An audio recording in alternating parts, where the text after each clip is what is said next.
دين الحق ليظهره على الدين كله، واجعل في سيرته نورا يضيء دروبنا ويهدي قلوبنا. وأشهد أن لا إله إلا الله وحده لا شريك له، وأشهد أن محمدا عبده ورسوله، خير من وطئ الثرى أفضل من اقتدى. Nous sommes heureux et honorés d'inaugurer l'édition spéciale de la semaine culturelle, consacrée à la vie et à l'héritage du prophète. Paix et salut sur lui, sous le slogan Arafnaka, Ahbabnaka, Fattaba'nak.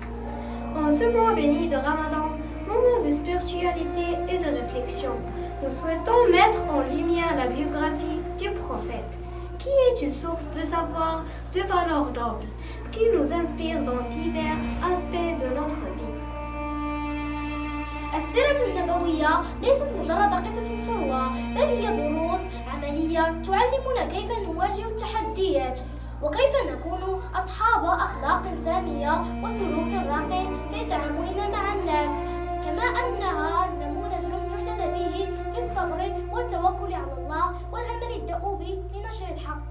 Au cours de ce mois, nous explorerons les événements marquants, la vie de notre noble prophète, paix et salut sur lui, en commençant par sa naissance, son enfance, sa jeunesse, sa prophétie, son immigration, ainsi que ses rôles et ses responsabilités. Nous mettrons également en lumière son caractère exemplaire en tant qu'époux, père et orateur. فعاليات الأسبوع ستكون متنوعة وممتعة، حيث تتضمن محاضرات يومية عن أبرز مواقف السيرة النبوية، ورش عمل حول تطبيق القيم النبوية في حياتنا اليومية من إشراف نادي الفن التشكيلي، مسابقات ثقافية لاختبار معرفتنا بالسيرة النبوية، معرض يتناول أهم الأحداث التاريخية في حياة النبي صلى الله عليه وسلم من خلال أنشطة متنوعة مقدمة من طرف جميع المستويات بالمدرسة، معرض الكتاب ومسابقة قرآنية من إعداد نادي القرآن.